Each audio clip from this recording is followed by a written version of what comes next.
Glory to the Father, the Son, and the Holy Spirit. Amen. Today's topic is, Will the rich enter heaven? Heavenly Father, I thank you for the past week. Lord, help me, your servant, to deliver the message in a fruitful way. May this message transform those who hear me. I pray in the name of Jesus. Amen. Today's message is based on St. Matthew's Gospel, chapter 19, verses 16 to 30.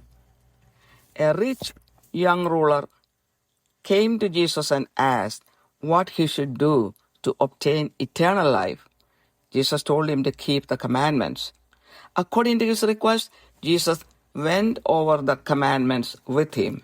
He told Jesus that he had been keeping all the commandments.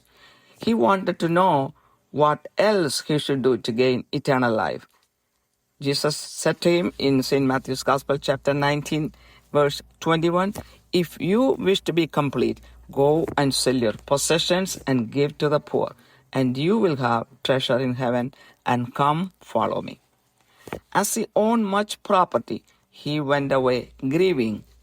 Probably he was not willing to give away his property to the poor. Otherwise, there is no reason to grieve. Then Jesus told his disciples in verse 23, Truly I say to you, it is hard for a rich man to enter the kingdom of heaven. Verse 24, Again I say to you, it is easier for a camel to go through the eye of a needle than for a rich man to enter the kingdom of God. Peter asked Jesus, what would be their reward for leaving everything and following him?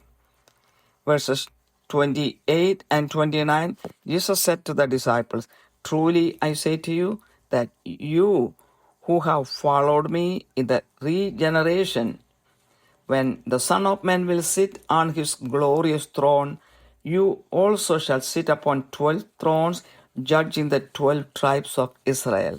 And everyone who has left house, or brothers, or sisters, or father, or mother, or children, or farms, for my name's sake, will receive many times as much, and will inherit eternal life. Our family is important to all. To take care of the family, wealth is also important. If we are given a choice to keep either family or wealth and give up the other one, a normal and loving person will keep the family and give up the wealth. Jesus says that if someone gives up the family for the sake of Jesus, he will inherit eternal life. Jesus has already said that it is hard for a rich man to enter the kingdom of God. From all this, it is understood that family is more important than wealth. Jesus is asking us even to give up the family for the sake of Jesus in order to gain eternal life. To enter the kingdom of God is more important than wealth or family. Giving up the family and following Jesus does not mean that we should cut the relationship with our spouse, children, siblings, and parents. If we are the sole financial support of the family, we should do our obligations to the family and spend the rest of the time for the work of God. The question is how we utilize the valuable time at our disposal for God. Our time has to be used wisely for God. Maybe the entire family can together dedicate their time for God. I know families like that. Our life on this earth is a short journey, and our permanent home is with God in heaven. When we are engaged in the affairs of the world like family, children, job, friends, church, and community, we get too busy and forget about the eternal kingdom. Some people pay more attention to reach the eternal kingdom when they retire and get older. I'm an example. Some people, even in the 80s, do not pay mind to the eternal kingdom with God and keep accumulating money without doing any charity. In extraordinary cases, people start giving importance to eternal life at an early age and change their lifestyle according to that. There are random people who experience some miracle in their lives and start giving priority to God and the kingdom of heaven. I'm an example of that. After having an encounter with Jesus in 1995, I started giving priority to God. When children give priority to the kingdom of heaven, it can be because of the positive influence of their godly parents. Teaching children at a young age to live in close relationship with God is very important for their future blessing. Those who know the word of God and live according to that will help the poor and enter the kingdom of heaven. Another point, if we do the will of God, God will provide for us. In St. Luke's Gospel, chapter 12, verse 33, it says, "Sell your possessions and give to charity. Make yourselves money belts which do not wear out, an unfailing treasure in heaven, where no thief comes near nor moth destroys." Luke chapter 12, verse 28. It says, "But if God so clothes the grass in the field, which is alive today and tomorrow is thrown into the furnace, how much more will He clothe you?" Verses 29 to 31. "And do not seek what you will eat and what you will drink, and do not keep worrying. For all these things the nations of the world eagerly seek, but your Father knows that you need these things. But seek His kingdom, and these things will be added to you." We all need to work hard for our survival. God understands that. We need to spend enough for our food, education, bills, rent, or mortgage. God does not expect us to accumulate money until we die. Whatever is left over after our needs should be given to the poor and needy whom we know directly or through someone. If we accumulate wealth and die one day, our soul cannot enter the kingdom of God. So we should make sure that our wealth is distributed before we die. Giving our entire wealth to our children is not the right way to go to heaven. We should give to our children according to the needs and financial situations. The rest of the wealth should be set apart for the poor. To give money to the poor, we should not wait until we get old, because no one knows how much is our lifespan or when we die. We should start giving to the poor little by little since we start making income. God, who understands our heart and our needs, will reward us lavishly. When we die, our next generation will spend our wealth lavishly. Either generation will not enter the kingdom of God.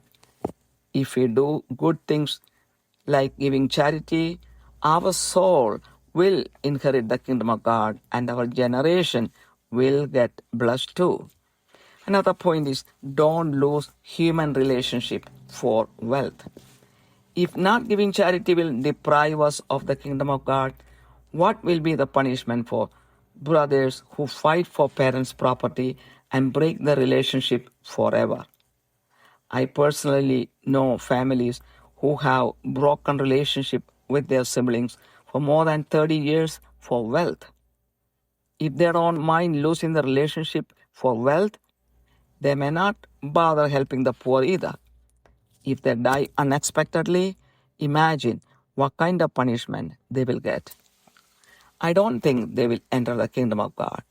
Jesus has taught us to make peace with a brother before making offerings to God, according to St. Matthew's Gospel, chapter 5, verses 23 and 24. Another point, love of money causes other evils. 1 Timothy chapter 6, verses 9 to 11 says, "But those who desire to be rich fall into temptation, into a snare, into many senseless and harmful desires that plunge people into ruin and destruction. For the love of money is a root of all kinds of evils.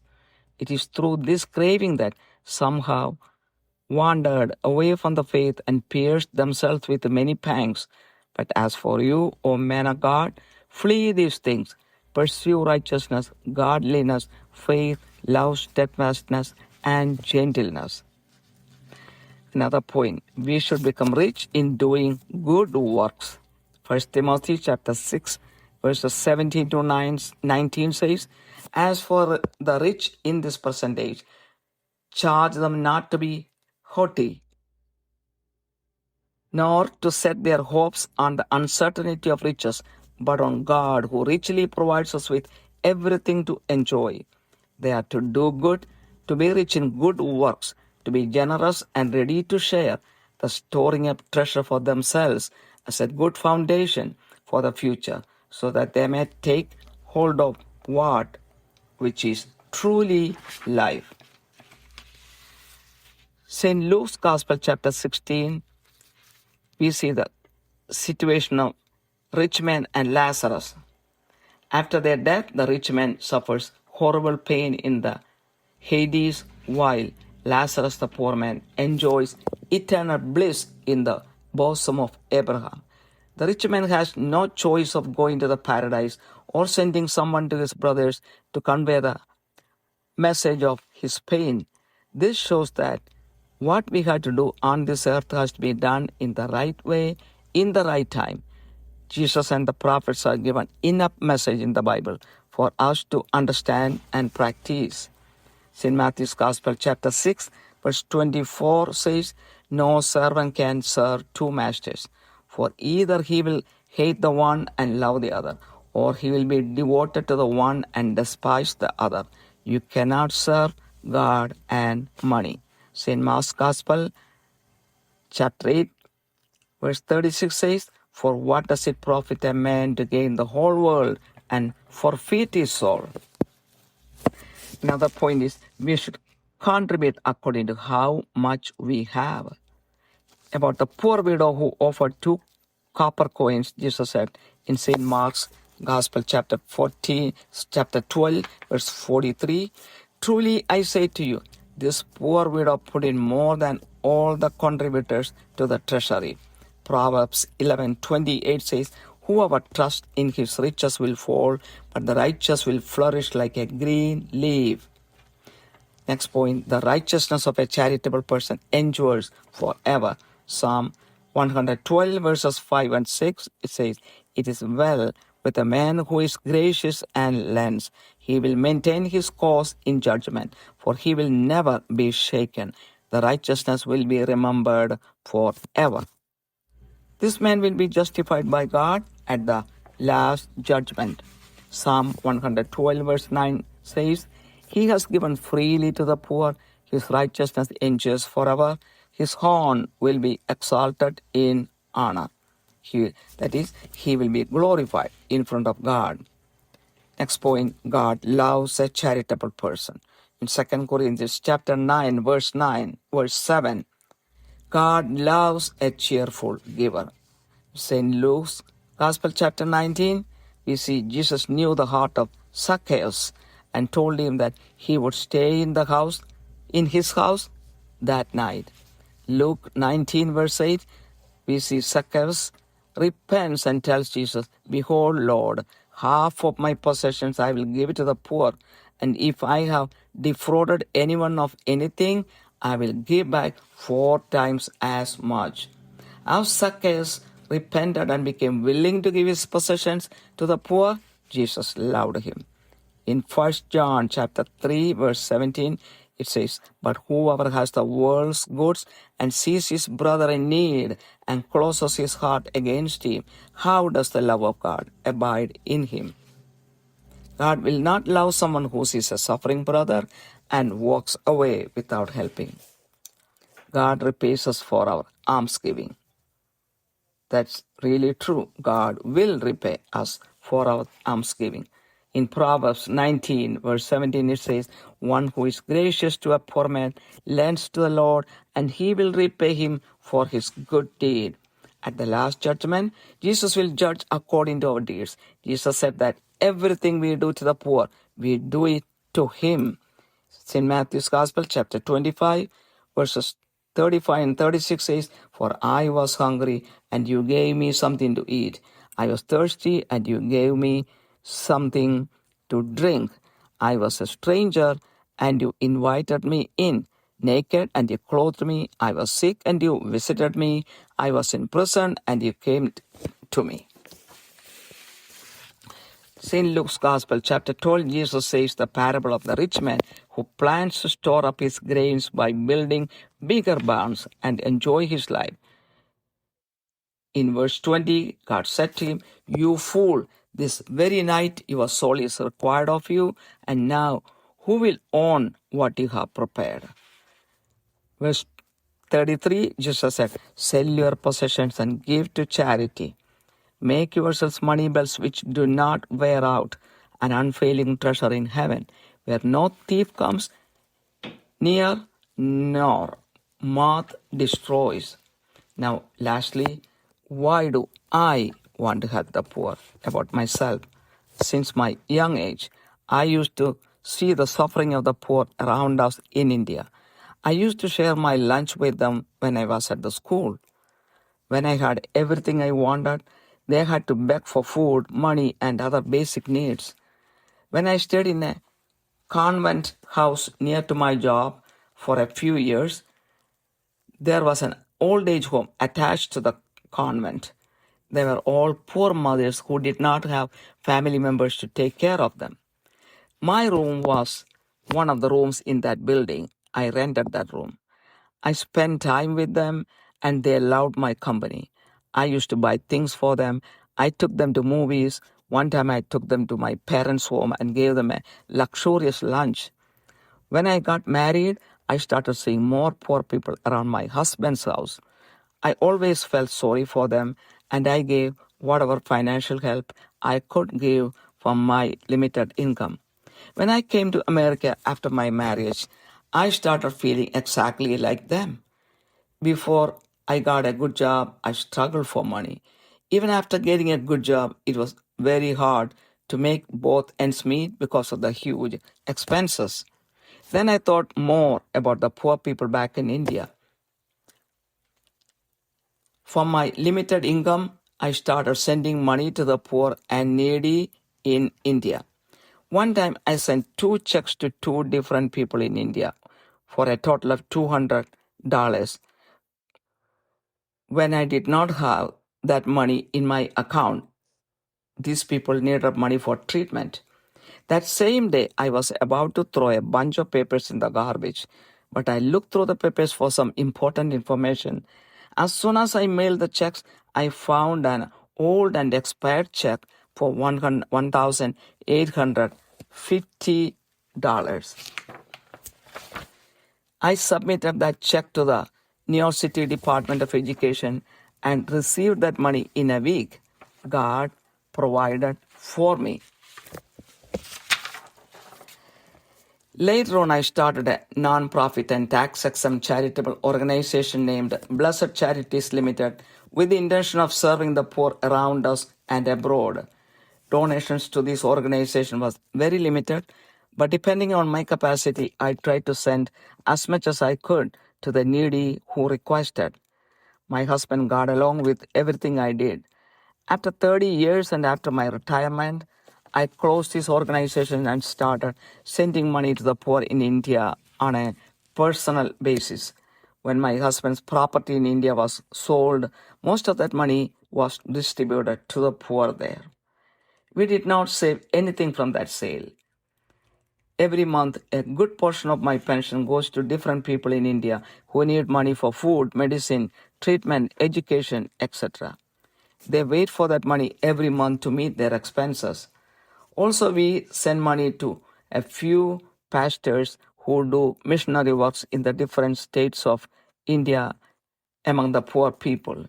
They use that money to provide food, clothes, supplies, and education to orphans and the poor.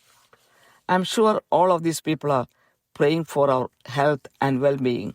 Thanks to their prayers, we are doing fine in everything, and we need only their prayers back. I don't intend to accumulate money in my bank account. Accumulating money does not give me any happiness. Instead, I seriously worry that I may lose the eternal kingdom if I die unexpectedly. I take the word of Jesus seriously and try to act upon it. I'm sharing my life experience to motivate others to help the poor.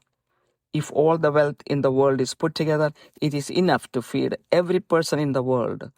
I know there are some charitable people in the world who give a good portion of their income to the poor. God has put the wealthy people in the world as His good stewards to help the poor. If we don't do our duty to help the poor around us, our entry to the eternal kingdom will be blocked. With this, the message ends. Heavenly Father, I glorify your name. Lord, bless each and everyone who hears this message. Lord, help everyone to realize that by accumulating money, we cannot inherit the kingdom of God. Help everyone to help the poor and get blessed. I pray in the precious name of Jesus Christ. Amen. പിതാവിനും പുത്രനും പരിശുദ്ധാത്മാവിനും മഹത്വമുണ്ടായിരിക്കട്ടെ. ഇന്നത്തെ ചിന്താവിഷയം, ധനവാൻ സ്വർഗരാജ്യത്തിൽ പ്രവേശിക്കുമോ? കാരുണ്യവാനായ സ്വർഗസ്ഥ പിതാവേ, കഴിഞ്ഞ ഒരാഴ്ചയ്ക്കായി നന്ദി പറയുന്നു. ഇന്നത്തെ സന്ദേശം വേണ്ടതുപോലെ മറ്റുള്ളവരിലേക്ക് കൈമാറുവാൻ ഈ ദാസിയെ സഹായിക്കണമേ. കേൾക്കുന്നവരിൽ രൂപാന്തരം ഉണ്ടാക്കുവാൻ ഇടയാക്കണമേ. യേശുവിൻ്റെ നാമത്തിൽ തന്നെ ആമേൻ. ഇന്നത്തെ വിഷയം വിശുദ്ധ മത്തായിയുടെ സുവിശേഷം 19 അധ്യായത്തിന്റെ 16 മുതൽ 30 വരെയുള്ള വചനങ്ങളെ ആസ്പദമാക്കിയാണ്. ഒരു ധനികനായ പ്രമാണി യേശുവിൻ്റെ അടുക്കൽ വന്ന് സ്വർഗരാജ്യം കരസ്ഥമാക്കുവാൻ എന്ത് ചെയ്യണമെന്ന് ചോദിച്ചപ്പോൾ യേശു പറഞ്ഞു, എല്ലാ പ്രമാണങ്ങളും അല്ലെങ്കിൽ കൽപ്പനകളും അനുസരിച്ച് നടക്കുക എന്നിട്ട് ആ കൽപ്പനകൾ ഏതൊക്കെയാണെന്ന് വിശദീകരിച്ച് മനസ്സിലാക്കുകയും ചെയ്തു. അപ്പോൾ ആ മനുഷ്യൻ പറഞ്ഞു, ഞാൻ ഈ കൽപ്പനകളെല്ലാം അനുസരിച്ച് നടക്കുന്നുണ്ട്. ഇതല്ലാതെ മറ്റെന്തെങ്കിലും ചെയ്യുവാനുണ്ടോ എന്ന് ചോദിച്ചപ്പോൾ യേശു പറഞ്ഞു, മത്തായി 19:21, ഇനി ഒരു കുറവ് നിനക്കുണ്ട്. നിനക്കുള്ളതൊക്കെയും വിറ്റ് ദരിദ്രന്മാർക്ക് പകുത്തു കൊടുക്കുക, എന്നാൽ സ്വർഗത്തിൽ നിനക്ക് നിക്ഷേപം ഉണ്ടാകും. പിന്നെ വന്ന് എന്നെ അനുഗമിക്കുക എന്ന്. അവൻ ഒത്തിരി സ്വത്തുക്കൾ ഉണ്ടായിരുന്നുകൊണ്ട് അവൻ സങ്കടപ്പെട്ട് നടന്നു പോവുകയാണ് ചെയ്ത്. അവൻ അത് പാവങ്ങൾക്ക് കൊടുത്തതായിട്ട് ഒരിടത്തും പറയുന്നില്ല, അല്ലെങ്കിൽ സങ്കടപ്പെട്ടു പോകേണ്ട ആവശ്യമില്ലല്ലോ. അതിനുശേഷം ശിഷ്യന്മാരോട് സംസാരിച്ചപ്പോൾ യേശു പറഞ്ഞു 23 വചനത്തിൽ, ധനവാൻ സ്വർഗരാജ്യത്തിൽ കടക്കുന്ന പ്രയാസം തന്നെ എന്ന് ഞാൻ സത്യമായിട്ട് നിങ്ങളോട് പറയുന്നുവെന്ന്. 24, ധനവാൻ ദൈവരാജ്യത്തിൽ കടക്കുന്നതിനേക്കാൾ ഒട്ടകം സൂചിക്കുഴയിലൂടെ കടക്കുന്നത് എളുപ്പമെന്നും ഞാൻ നിങ്ങളോട് പറയുന്നു എന്ന് പറഞ്ഞു. അപ്പോൾ പത്രോസ് യേശുവിനോട് ചോദിച്ചു, എല്ലാം ഉപേക്ഷിച്ച് യേശുവിനെ അനുഗമിച്ചതുകൊണ്ട് അവർക്ക് എന്ത് പ്രതിഫലം കിട്ടുമെന്ന്. അതിൻ്റെ 28ഉം 29ഉം വചനങ്ങളിലായിട്ട് യേശു അവരോട് പറഞ്ഞു, എന്നെ അനുഗമിച്ചിരിക്കുന്ന നിങ്ങൾ പുനർജനനത്തിൽ മനുഷ്യപുത്രൻ തൻ്റെ മഹത്വത്തിൻ്റെ സിംഹാസനത്തിലിരിക്കുമ്പോൾ നിങ്ങളും 12 സിംഹാസനത്തിലിരുന്ന് ഇസ്രായേൽ ഗോത്രം 12നും ന്യായം വിധിക്കും എന്ന് ഞാൻ സത്യമായിട്ട് നിങ്ങളോട് പറയുന്നു. എൻ്റെ നാമനിമിത്തം വീടുകളെയോ സഹോദരന്മാരെയോ സഹോദരികളെയോ അപ്പനെയോ അമ്മയെയോ മക്കളെയോ നിലങ്ങളെയോ വിട്ടുകളഞ്ഞ് എല്ലാം 100 മടങ്ങ് ലഭിക്കും. അവൻ നിത്യജീവനെയും അവകാശമാക്കും എന്ന്. എല്ലാവർക്കും അവരുടെ കുടുംബം വളരെ പ്രാധാന്യമുള്ളതാണ്. കുടുംബത്തെ ടേക്ക് കെയർ ചെയ്യണമെങ്കിൽ പണവും നമുക്ക് ആവശ്യമാണ്. എന്നാൽ നമുക്കൊരു ചോയ്സ് നമ്മുടെ മുന്നിൽ വെച്ചിരിക്കുകയാണ്. നിനക്ക് പണം വേണോ കുടുംബം വേണോ എന്ന് ചോദിച്ചാൽ സാമാന്യ സ്നേഹമുള്ള എല്ലാ മനുഷ്യരും പറയും, എനിക്ക് കുടുംബം മതിയെന്ന്. എന്നാൽ യേശു പറയുന്നു, യേശുവിൻ്റെ നാമത്തെ പ്രതി എല്ലാം ഉപേക്ഷിക്കുന്നവർക്ക്, അതായത് കുടുംബത്തെ ഉപേക്ഷിക്കുന്നവർക്ക് സ്വർഗരാജ്യം കരസ്ഥമാക്കാൻ സാധിക്കുമെന്ന്. ധനവാൻ സ്വർഗരാജ്യത്തിൽ പ്രവേശിക്കുകയില്ല എന്ന് ഓൾറെഡി യേശു പറഞ്ഞു കഴിഞ്ഞു. അപ്പോൾ ധനത്തെക്കാളും കൂടുതൽ കുടുംബമാണ് ഇമ്പോർട്ടൻ്റ് എന്ന് ഇതിൽ നിന്ന് മനസ്സിലാവുന്നുണ്ട്. എന്നാൽ ആ കുടുംബത്തെയും വിട്ട് വരുന്നവർക്കാണ് സ്വർഗരാജ്യത്തിൽ പ്രവേശിക്കുവാൻ സാധിക്കുന്നത്, യേശുവിൻ്റെ നാമത്തിൽ നടക്കുന്നവർക്ക്. അപ്പോൾ സ്വർഗരാജ്യത്തിൽ പ്രവേശിക്കുവാനായിട്ട് കുടുംബമോ സ്വത്തോ ഒന്നുമല്ല ആവശ്യം, ദൈവം വചനമനുസരിച്ച് ജീവിക്കുക എന്നുള്ളതാണ്. കുടുംബത്തെ ഉപേക്ഷിച്ച് വരിക എന്ന് യേശു ഉദ്ദേശിക്കുന്നതുകൊണ്ട് ഭാര്യയുമായിട്ടോ മക്കളുമായിട്ടോ സഹോദരങ്ങളുമായിട്ടോ മാതാപിതാക്കളുമായിട്ടുള്ള ബന്ധം കട്ട് ചെയ്ത് കളയുക എന്നല്ല ഉദ്ദേശിക്കുന്നത്. ഒരു കുടുംബത്തെ സപ്പോർട്ട് ചെയ്യുന്ന ഒരു വ്യക്തിയാണ് എങ്കിൽ, ആ കുടുംബത്തിൻ്റെ സാമ്പത്തിക ഭാരം ഏൽക്കുന്നുവെങ്കിൽ ആ കുടുംബത്തെ പോറ്റാനുള്ള ചുമതലയും ആ വ്യക്തിക്കുണ്ട്. എന്നാൽ അവിടെയും അല്പസമയം ദൈവത്തിന് വേണ്ടി കണ്ടുപിടിക്കുക. നമ്മുടെ സമയം നമ്മൾ എങ്ങനെ ഉപയോഗിക്കുന്നു എന്നതിലാണ് ദൈവം പ്രസാദിക്കുന്നത്. അപ്പോൾ ബുദ്ധിപൂർവം ജ്ഞാനത്തോടുകൂടി ദൈവത്തിന് വേണ്ടി നമ്മുടെ ജീവിതത്തിൽ സമയങ്ങൾ നമ്മൾ കണ്ടുപിടിച്ച് ഉപയോഗിക്കേണ്ടതായിട്ടുണ്ട്. ചില സമയത്ത് ഒരു കുടുംബം മുഴുവനും ദൈവത്തെ സേവിച്ചുകൊണ്ട് നടക്കുന്നത് ഞാൻ ശ്രദ്ധിച്ചിട്ടുണ്ട്. അനേകം ഫാമിലികളുണ്ട്. ഈ ലോകത്തിലുള്ള നമ്മുടെ ജീവിതം വെറും ഒരു ചെറിയ യാത്ര മാത്രമാണ്. നമ്മുടെ നിത്യഭവനം സ്വർഗത്തിലാണ്. അപ്പം ലോകത്തിൻ്റെതായ കാര്യങ്ങൾ, നമ്മുടെ കുടുംബം, മക്കൾ, തൊഴിൽ, സുഹൃത്തുക്കൾ, പള്ളി, സമുദായം, ഇങ്ങനെ നമ്മൾ ശ്രദ്ധ കേന്ദ്രീകരിച്ച് ഒത്തിരി ബിസിയായിട്ട് പോകുമ്പോൾ ഈ സ്വർഗരാജ്യത്തെക്കുറിച്ച് തീർത്തും മറന്നു പോകുന്ന അനേകരുണ്ട്. ചില വ്യക്തികൾ റിട്ടയർ ചെയ്ത് കഴിഞ്ഞ് പ്രായമാകാൻ തുടങ്ങുമ്പോൾ പ്രായമാകുമ്പോൾ ദൈവത്തിലേക്ക് തിരിഞ്ഞ് ദൈവത്തിന് വേണ്ടി പ്രവർത്തികൾ ചെയ്യുന്ന സാഹചര്യങ്ങളുണ്ട്. ഞാൻ അങ്ങനെയാണ് ചെയ്തത്. എനിക്കതിനു മുമ്പ് സമയമില്ലായിരുന്നു. റിട്ടയർ ചെയ്ത് കഴിഞ്ഞാണ് ദൈവവേല കൂടുതലായിട്ടും ചെയ്യുവാൻ ശ്രമിച്ചത്. ചില വ്യക്തികൾ 80 വയസ്സ് കഴിഞ്ഞാലും ഈ സ്വർഗരാജ്യത്തെക്കുറിച്ച് ചിന്തിക്കാതെ എങ്ങനെ പണം സമ്പാദിക്കാമെന്ന് മാത്രം ചിന്തിച്ച് ജീവിക്കുന്ന വ്യക്തികൾ അനേകരെ എനിക്കറിയാം. പല ആളുകളും ഒരു പ്രായമാകുമ്പോഴാണ് ദൈവത്തിലേക്ക് മാറാനായിട്ട് ആഗ്രഹിക്കുന്നത്. എന്നാൽ പ്രായമായാലും ദൈവത്തിലേക്ക് തിരിയുന്നില്ല എങ്കിൽ ദൈവത്തിന് എങ്ങനെ അവരെ സ്വർഗരാജ്യത്തിലേക്ക് കടത്തിവിടാൻ സാധിക്കും? ചില വ്യക്തികളുടെ ജീവിതത്തിൽ ചില അത്ഭുതങ്ങൾ ജീവിതത്തിൽ സംഭവിച്ചു കഴിയുമ്പോൾ ദൈവത്തെ കൂടുതൽ സ്നേഹിക്കുകയും ദൈവരാജ്യത്തിന് വേണ്ടി പ്രവർത്തിക്കുകയും ചെയ്യുന്ന സാഹചര്യങ്ങളുണ്ട്. ഞാൻ അതിന് ഒരു ഉദാഹരണമാണ്. 1995 യേശുവുമായിട്ട് ഒരു എൻകൗണ്ടർ ഉണ്ടായതിനു ശേഷം ഞാൻ ദൈവത്തിന് കൂടുതൽ പ്രാധാന്യം കൊടുക്കാൻ തുടങ്ങി. അതിനുശേഷമാണ് സ്വർഗരാജ്യത്തെക്കുറിച്ചും ചാരിറ്റിയൊക്കെ കൂടുതലായിട്ട് എൻ്റെ ജീവിതത്തിൽ സംഭവിച്ചത്. എന്നാൽ മാതാപിതാക്കൾ വളരെ ചെറുപ്രായത്തിൽ തന്നെ ദൈവവുമായിട്ടുള്ളൊരു ബന്ധം പുലർത്താൻ മക്കളെ സഹായിച്ചാൽ വളരെ ചെറുപ്പത്തിൽ തന്നെ മക്കൾക്ക് അങ്ങനെ ചെയ്യുവാൻ സാധിക്കും. അങ്ങനെ നമ്മുടെ തലമുറ അനുഗ്രഹിക്കപ്പെടുകയും മക്കളുടെ തലമുറ അനുഗ്രഹിക്കപ്പെടുകയും ചെയ്യും. നമ്മൾ ദൈവത്തിൻ്റെ ഇഷ്ടം നിറവേറ്റിയാൽ ദൈവം നമ്മളെ പരിപാലിക്കും എന്നുള്ളത് ഉറപ്പാണ്. വിശുദ്ധ ലൂക്കായുടെ സുവിശേഷം 12:33 പറയുന്നു, നിങ്ങൾക്കുള്ളത് വിറ്റ് ഭിക്ഷ കൊടുപ്പിൻ. കള്ളൻ അടുക്കുകയോ പുഴുകെടുക്കുകയോ ചെയ്യാത്ത സ്വർഗത്തിൽ പഴകിപ്പോകാത്ത മടിശീലകളും തീർന്നു പോകാത്ത നിക്ഷേപവും നിങ്ങൾക്ക് ഉണ്ടാക്കിക്കൊള്ളുവിനെന്ന്. ലൂക്കായുടെ സുവിശേഷം 12:28 പറയുന്നു, ഇന്നുള്ളതും നാളെ അടുപ്പിൽ ഇടുന്നതുമായ വയലിലെ പുല്ലിനെ ദൈവം ഇങ്ങനെ ഉടുപ്പിക്കുന്നുവെങ്കിൽ അല്പവിശ്വാസികളെ നിങ്ങളെ എത്ര അധികം എന്ന്. 29 മുതൽ 31 വരെയുള്ള വചനങ്ങൾ പറയുന്നു, എന്തു തിന്നും എന്തു കുടിക്കുമെന്ന് നിങ്ങൾ ചിന്തിച്ച് ചഞ്ചലപ്പെടരുത്. ഈ വക ഒക്കെയും ലോകജാതികൾ അന്വേഷിക്കുന്നു. നിങ്ങളുടെ പിതാവോ ഇവ നിങ്ങൾക്ക് ആവശ്യമെന്നറിയുന്നു. അവൻ്റെ രാജ്യം അന്വേഷിപ്പിൻ, അതോടുകൂടി നിങ്ങൾക്ക് ഇത് കിട്ടും. നമുക്കൊക്കെ ജീവിതത്തിൽ സർവൈവ് ചെയ്യാൻ വേണ്ടിയിട്ട് വളരെയധികം കഷ്ടപ്പെടേണ്ടതായിട്ടുണ്ട്. ദൈവത്തിന് അത് അറിയാം. ജീവിക്കുന്നതിന് വേണ്ടിയിട്ട് ഒത്തിരി സമയം നമുക്ക് ആവശ്യമുണ്ട്.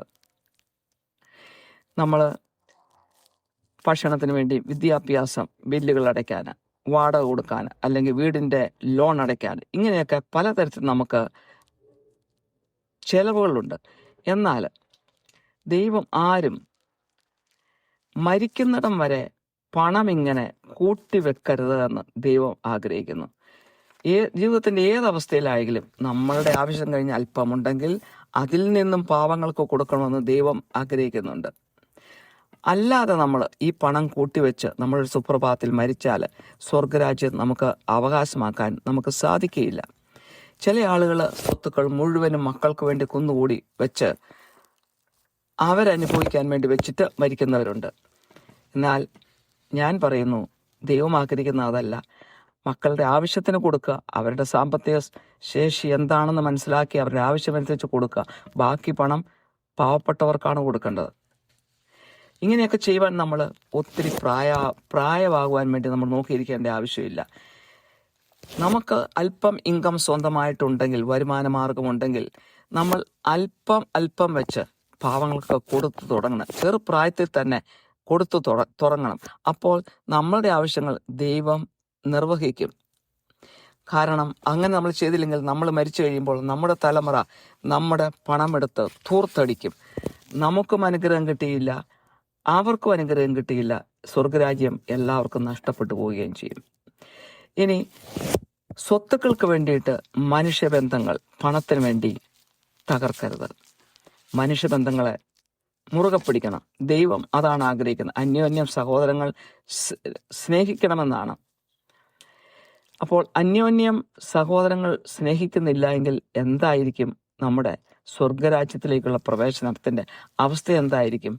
പാവങ്ങൾക്ക് കൊടുത്തില്ല എങ്കിൽ സ്വർഗരാജ്യം നമുക്ക് കിട്ടുകയില്ല എന്ന് യേശു പറഞ്ഞെങ്കിൽ, ഈ പണത്തിനു വേണ്ടിയിട്ട് സഹോദരബന്ധം നഷ്ടപ്പെടുത്തിയാൽ നമുക്ക് എങ്ങനെ സ്വർഗരാജ്യം കിട്ടും? നമ്മൾ അപ്രതീക്ഷിതമായിട്ട് മരിച്ചാൽ ഒരിക്കലും അങ്ങനെയുള്ളവർക്ക് സ്വർഗരാജ്യം കിട്ടുകയില്ല എന്നാണ് ഞാൻ ഉറച്ചു വിശ്വസിക്കുന്നത്.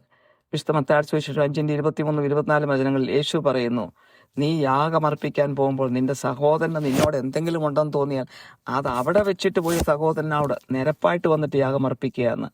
അപ്പോൾ സഹോദരബന്ധം പണത്തിന് വേണ്ടി നഷ്ടപ്പെടുത്തിയിട്ട് നമ്മൾ ചാരിറ്റി ചെയ്യാതെ ജീവിച്ചാൽ എങ്ങനെ സ്വർഗരാജ്യത്തിൽ പ്രവേശിക്കും? ഈ പണത്തോടുള്ള സ്നേഹമാണ് അനേകം തിന്മകൾക്ക് നമുക്ക് പ്രേരണ നൽകുന്നത്. 1 തിമോത്തി 6:9 മുതൽ 11 വരെയുള്ള വചനങ്ങളിൽ പറയുന്നു, ധനികന്മാരാകുവാൻ ആഗ്രഹിക്കുന്നവർ പരീക്ഷയിലും കെണിയിലും കുടുങ്ങിയും മനുഷ്യ സംഹാരനാശങ്ങളിൽ മുങ്ങിപ്പോവാൻ ഇടവരുന്ന മൗഢ്യവും ദോഷകരവുമായ പല മോഹങ്ങൾക്കും ഇരയായിത്തീരുകയും ചെയ്യുന്നു. ദ്രവ്യാഗ്രഹം സകലവിധ ദോഷത്തിനും മൂലമല്ലോ. ഇത് ചിലർ കാക്ഷിച്ചിട്ട് വിശ്വാസം വിട്ടഴുന്ന ബഹുദുഃഖങ്ങൾക്ക് അധീനരായി തീർന്നിരിക്കുന്നു. നീയോ ദൈവത്തിന്റെ മനുഷ്യനായുള്ളവേ, അത് വിട്ടോടി നീതി, ഭക്തി, വിശ്വാസം, സ്നേഹം, ക്ഷമ, സൗമ്യത എന്നിവയെ പിന്തുടരുക എന്ന്. നമ്മൾ സൽപ്രവർത്തികളിൽ ധനവാന്മാരാകണം. 1 തിമോത്തി 6:17 മുതൽ 19 വരെയുള്ള വചനങ്ങൾ പറയുന്നു, ഈ ലോകത്തിലെ ധനവാന്മാരുടെ ഉന്നത ഭാവം കൂടാതെ ഇരിപ്പാനും നിശ്ചയമില്ലാത്ത ധനത്തിലല്ല നമുക്ക് സകലവും ധാരാളമായി അനുഭവിപ്പാൻ തരുന്ന ദൈവത്തിൽ ആശ്രയിപ്പാനും നന്മ ചെയ്യുവാനും സൽപ്രവർത്തികളിൽ സമ്പന്നരായി ദാനശീലരും ഔദാര്യവുമുള്ളവരായി സാക്ഷാലുള്ള ജീവനെ പിടിച്ചുകൊള്ളേണ്ടതിന് വരും കാലത്തേക്ക് നല്ലൊരു അടിസ്ഥാനം നിക്ഷേപിച്ചു കൊള്ളുവാനും ആജ്ഞാപിക്കുക എന്ന്.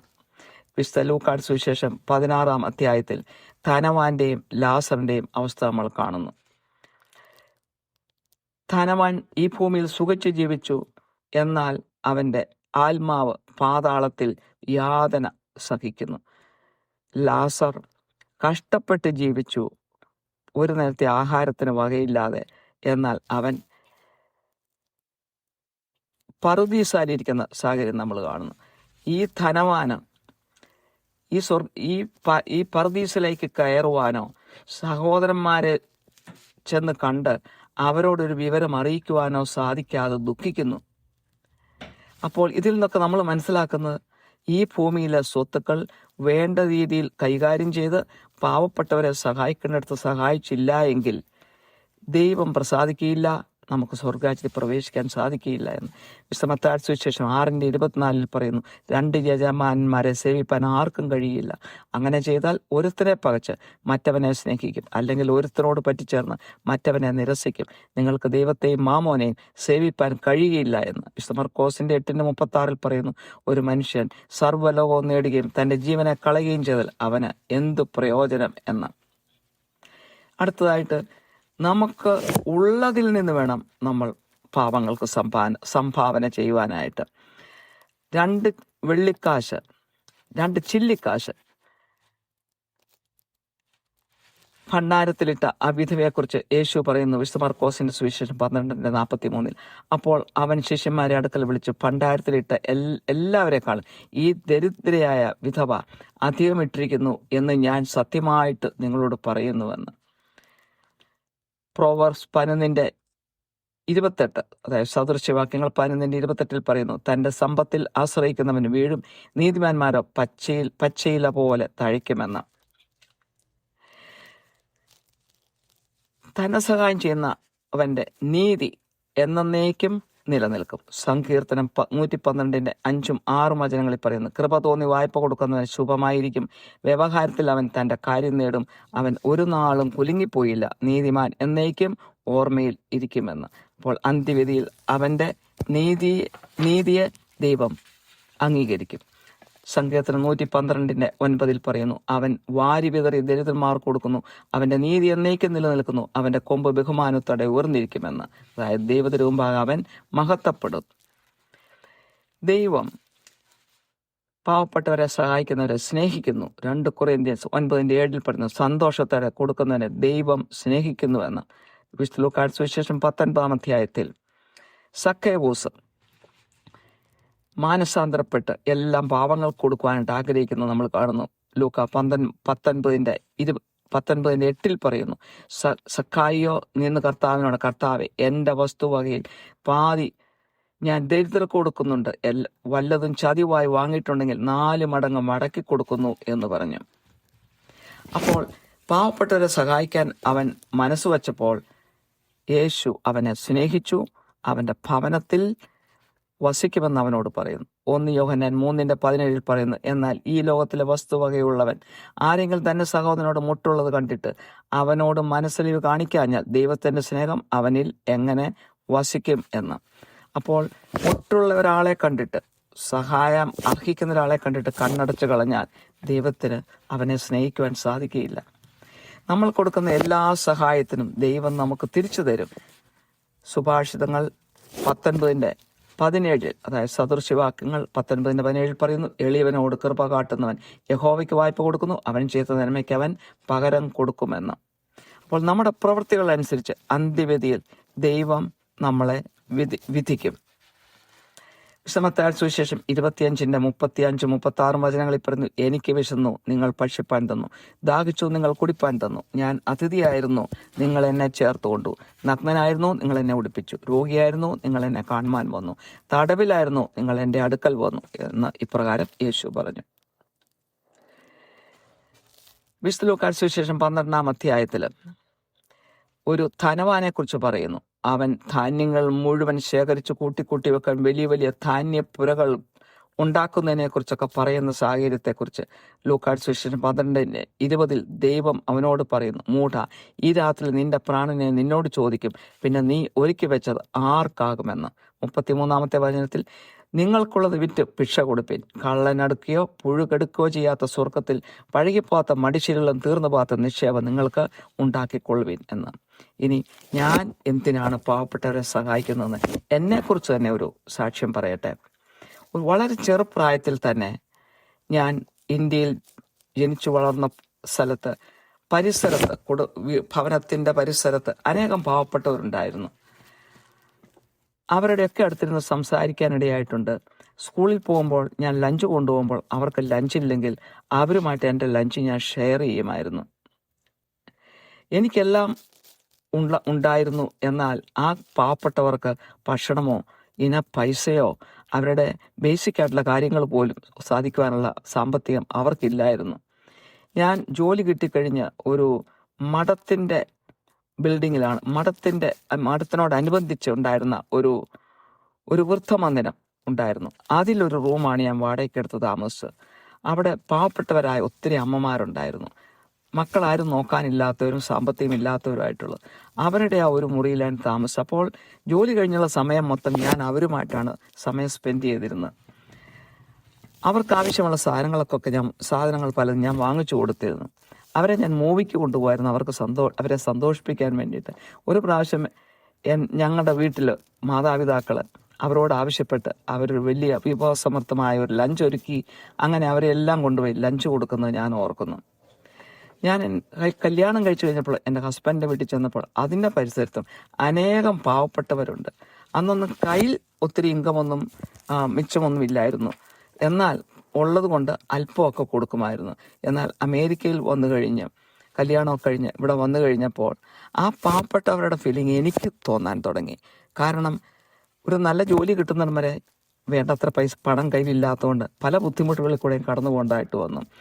എന്നാൽ നല്ല ജോലി കിട്ടിയതിന് ശേഷവും ഇവിടുത്തെ ഭീമമായ ചെലവ് അതുപോലെ ആയതുകൊണ്ട് ഒത്തിരി ഒന്നും പാവപ്പെട്ടവരെ സഹായിക്കാനായിട്ട് എനിക്ക് സാധിച്ചില്ല. എന്നാലും അവരെക്കുറിച്ച് എപ്പോഴും ചിന്തിച്ചിരുന്നു. ആ ചുരുങ്ങിയ ആ നെറ്റ് ബാലൻസിൽ നിന്നും അല്പമൊക്കെ അവിടെയും ഇവിടെയും ഓരോരുത്തരുടെ എമർജൻസി വരുമ്പോൾ ഞാൻ അയച്ചു കൊടുക്കുമായിരുന്നു. പിന്നീട് ഞാൻ ഒരു ദൈവാനുഭവം ഉണ്ടായതിനു ശേഷം മറ്റൊരു സംഭവം കൂടി നടന്നു. ഞാൻ ഒരിക്കൽ 2 പാവപ്പെട്ടവർ പണം ചോദിച്ചുകൊണ്ട് എഴുതി അവരുടെ ചികിത്സയ്ക്ക് വേണ്ടി 2 ആഴ്ച എന്നെ ബോധർ ചെയ്തു. അവർക്ക് അയച്ചു കൊടുക്കാൻ പണം അക്കൗണ്ടിലില്ല. പിന്നെ ഞാൻ എങ്ങനെ ചെക്ക് അയച്ചു കൊടുക്കും? എന്നാൽ ഒരു സുപ്രഭാതത്തിൽ ഞാൻ ഇവർക്ക് 2 പേർക്കും $100 വെച്ച് 2 ചെക്കങ്ങ് അയച്ചു കൊടുത്തു. അക്കൗണ്ടിൽ പൈസയില്ല. അന്ന് ഒരു കെട്ട് പേപ്പർ എൻ്റെ ഡ്രോയിൽ നിന്നെടുത്ത് ഞാൻ അത് ഒരു ഇമ്പോർട്ടൻ്റ് ഇൻഫർമേഷന് വേണ്ടി നോക്കുകയായിരുന്നു. ആദ്യം ഞാൻ ഗാർബേജിൽ കൊണ്ട് കളഞ്ഞു. പക്ഷെ പിന്നീട് തിരിച്ചെടുത്ത ഇൻഫർമേഷന് വേണ്ടി നോക്കിയപ്പോൾ അതിൽ നിന്ന് ഒരാണ്ട് മുമ്പ് മാറാതിരുന്ന $1,850 ഒരു ചെക്ക് കണ്ടുപിടിക്കാനിടയായി. അത് പഴകിപ്പോയതുകൊണ്ട് ബാങ്കിൽ കൊണ്ടിടാനൊക്കത്തില്ല. ഞാൻ ജോലിയിൽ കാണിച്ചു. അധികം താമസിക്കാതെ തന്നെ ഒരാഴ്ച കൊണ്ട് തന്നെ ന്യൂയോർക്ക് ഡിപ്പാർട്ട്മെൻറ്റ് ഓഫ് എഡ്യൂക്കേഷനിൽ നിന്ന് അതിൻ്റെ മണി എനിക്ക് വരികയും ചെയ്തു. അപ്പം ദൈവം എന്നെ കാത്തു, എന്നെ സഹായിച്ചു. ഞാനത് സന്തോഷപൂർവ്വം എൻ്റെ ഹസ്ബൻഡുമായിട്ട് ഷെയർ ചെയ്യുകയും ചെയ്തു. അതിനുശേഷം വീണ്ടും എൻ്റെ ചാരിറ്റികൾ ഞാൻ വർദ്ധിപ്പിക്കാൻ തുടങ്ങി. ഞാൻ ബ്ലസ്സഡ് ചാരിറ്റീസ് ലിമിറ്റഡ് എന്ന് പറഞ്ഞ ഒരു ചാരിറ്റി ഓർഗനൈസേഷൻ തന്നെ ഇവിടെ ഉണ്ടാക്കി. ടാക്സ് എക്സംപ്റ്റ് ആയിട്ടുള്ള ഗവൺമെൻറ് റെക്കഗ്നൈസ്ഡ് ആയിട്ടുള്ള ഒരു ചാരിറ്റി തുടങ്ങി. അങ്ങനെ ഒക്കെ തുടങ്ങിയെങ്കിലും അനേകരൊന്നും അതിലേക്ക് വലിയ സംഭാവനകളൊന്നും നൽകിയില്ല. കയ്യിലുള്ളതുകൊണ്ടൊക്കെയാണ് നാട്ടിൽ നിന്ന് അനേകരുടെ എഴുത്തു വരുമ്പോൾ കുറേശ്ശെ പണം കൊടുത്തുകൊണ്ടിരുന്നത്. എന്നാൽ ഒരു 10-30 വർഷം അങ്ങനെ കൊണ്ടുപോയി കഴിഞ്ഞ് ഞാൻ ആ ചാരിറ്റി റിട്ടയർ ചെയ്ത് കഴിഞ്ഞപ്പോൾ അത് ക്ലോസ് ചെയ്തു. ഇപ്പോൾ സ്വന്തം കയ്യിൽ നിന്ന് പേഴ്സണലായിട്ട് മാത്രമാണ് ചാരിറ്റി ചെയ്യുന്നത്. കാരണം വലിയ രൂപരേഖകളൊക്കെ ഉണ്ടാക്കി കണക്കുമെല്ലാം ശ്രദ്ധിച്ച് എഴുതി വെക്കാൻ സമയം ഒത്തിരി വേണം. അതൊന്നും ഇനി കഴിയില്ല. അതുകൊണ്ട് അതെല്ലാം വിട്ട് കളഞ്ഞിട്ട് സ്വന്തമായിട്ട് ചെയ്യുന്നു. എൻ്റെ ഹസ്ബൻഡിൻ്റെ വസ്തുക്കൾ നാട്ടിലേത് വിറ്റപ്പോൾ ആ പണം ഏതാണ്ട് എല്ലാം തന്നെ പാവപ്പെട്ടവർക്കായിട്ട് വീതിച്ചു കൊടുക്കുകയാണ്. ഒന്നും തന്നെ ഞങ്ങൾ സേവ് ചെയ്തില്ല. ഇപ്പോൾ ശമ്പളമല്ല, പെൻഷൻ്റെ ഒരു നല്ല പോർഷൻ അനേകർക്കായിട്ട് നാട്ടിൽ കൊടുക്കുകയാണ്. ഒരാൾ കൊടുക്കുന്ന മറ്റൊരാൾ അറിയുന്നില്ല. എന്നാൽ അനേകർക്കായിട്ട് അവരുടെ ആവശ്യമനുസരിച്ച് നമുക്കറിയാവുന്നതും നമ്മുടെ സുഹൃത്തുക്കൾ പറഞ്ഞറിയാവുന്നതുമായിട്ടുള്ള അനേകരുണ്ട്. അങ്ങനെ അനേകർക്കായിട്ട് എല്ലാ മാസവും അയച്ചു കൊടുക്കുന്നു. അതുപോലെ തന്നെ കമ്മ്യൂണിറ്റി വർക്ക് ചെയ്യുന്ന അനേകം പാസ്റ്റേഴ്സ് ഉണ്ട്. ദൈവവേല ചെയ്യുന്നു, സുവിശേഷം അറിയിക്കുന്നു, ദൈവവേല ചെയ്യുന്നു. കുട്ടികൾക്ക് പുസ്തകം, വസ്ത്രങ്ങൾ, മറ്റ് സപ്ലൈകൾ, വിദ്യാഭ്യാസം, ഇങ്ങനെയുള്ള കാര്യങ്ങൾക്ക് ചെലവഴിക്കുന്ന ഇന്ത്യയുടെ പല സ്റ്റേറ്റിലായിട്ടുള്ള അനേകരുണ്ട്. അവരെ കഴിവുപോലെ അവരെ സഹായിക്കുന്നു. ബാങ്ക് അക്കൗണ്ടിൽ മണി സൂക്ഷിച്ചു വെക്കുന്നത് എനിക്ക് തൃപ്തി തരുന്ന അല്ല സന്തോഷം തരുന്ന ഒരു കാര്യം അല്ല. അതെനിക്ക് ഒരു സന്തോഷവുമില്ല. അതുകൊണ്ട് തന്നെ എനിക്കറിയാം അത് സൂക്ഷിച്ചു വെച്ചാൽ സ്വർഗരാജ്യം എനിക്ക് കിട്ടുകയില്ലെന്നറിയാം. അതറിയാം. പിന്നെ ഈ പാവപ്പെട്ടവരോടുള്ളൊരു കരുണയുള്ളതുകൊണ്ട്, ദൈവത്തിൻ്റെ കരുണ ദൈവം തന്നിരിക്കുന്നതുകൊണ്ട് അതൊക്കെ ആവശ്യപ്പെട്ടവർ കൊടുക്കുക എന്നുള്ള ഒരു മോട്ടിവേഷനോട് കൂടിയാണ് ഞാൻ ഇത് പ്രവർത്തിക്കുന്നത്. ഇപ്പം ഇത് പറയാൻ കാര്യം അനേകർക്ക് ഇതിൽ നിന്നൊരു മോട്ടിവേഷൻ കിട്ടട്ടെ എന്ന് വിചാരിച്ചും സ്വർഗരാജ്യം കരസ്ഥമാക്കട്ടെ എന്ന് വിചാരിച്ചുമാണ്. ലോകത്തിലുള്ള സ്വത്തുക്കൾ മുഴുവൻ കൂട്ടിവെച്ച് നമ്മൾ പാവപ്പെട്ടവരെ സഹായിച്ചാൽ ഈ ലോകത്ത് ഒരു വ്യക്തി പോലും പട്ടിണി കിടക്കേണ്ടതായിട്ട് വരികയില്ല. അനേകം പണമുള്ളവർ നല്ല ചാരിറ്റി പ്രവർത്തനങ്ങൾ ചെയ്യുന്നുണ്ടെന്നുള്ളത് എനിക്കറിയാം. എന്നാൽ എല്ലാ പണമുള്ളവരും അങ്ങനെ ചെയ്താൽ എത്രയോ നല്ലതാണ്. അപ്പോൾ ദൈവം ഈ പണക്കാരുടെ കയ്യിൽ പണം കൊടുത്തിരിക്കുന്നത്, അല്ലെങ്കിൽ എന്തെങ്കിലും പണം നമ്മുടെ കയ്യിലുണ്ടെങ്കിൽ അതൊക്കെ നമ്മളെ ഏൽപ്പിച്ചിരിക്കുന്നത് ആ പണത്തിൻ്റെ നല്ല കാര്യവിചാരകന്മാരാകാൻ വേണ്ടിയിട്ടാണ്. അതനുസരിച്ച് നമ്മൾ ദാനധർമ്മം ചെയ്തില്ല എങ്കിൽ നമുക്ക് സ്വർഗരാജ്യം അവകാശമാക്കുവാൻ സാധിക്കില്ല. ഇതോടെ ഈ സന്ദേശം അവസാനിക്കുന്നു. കാരുണ്യവാനായ സ്വർഗ്ഗസ്ഥ പിതാവേ, ഈ സന്ദേശം കേൾക്കുന്ന എല്ലാവരെയും അനുഗ്രഹിക്കണമേ. ഈ ഭൂമിയിൽ നിക്ഷേപം സമ്പാദിച്ചു വെച്ചാൽ സ്വർഗരാജ്യം അവകാശമാക്കിയില്ലെന്ന് മനസ്സിലാക്കുവാനും പാവപ്പെട്ടവരെ സഹായിച്ച് അനുഗ്രഹിക്കപ്പെടുവാനും എല്ലാവരെയും സഹായിക്കണമേ. മാനവ മഹത്വം അവിടത്തേക്ക് തരുന്നു. യേശുക്രിസ്തുവിന്റെ ധന്യമേറിയ നാമത്തിൽ തന്നെ ആമേൻ.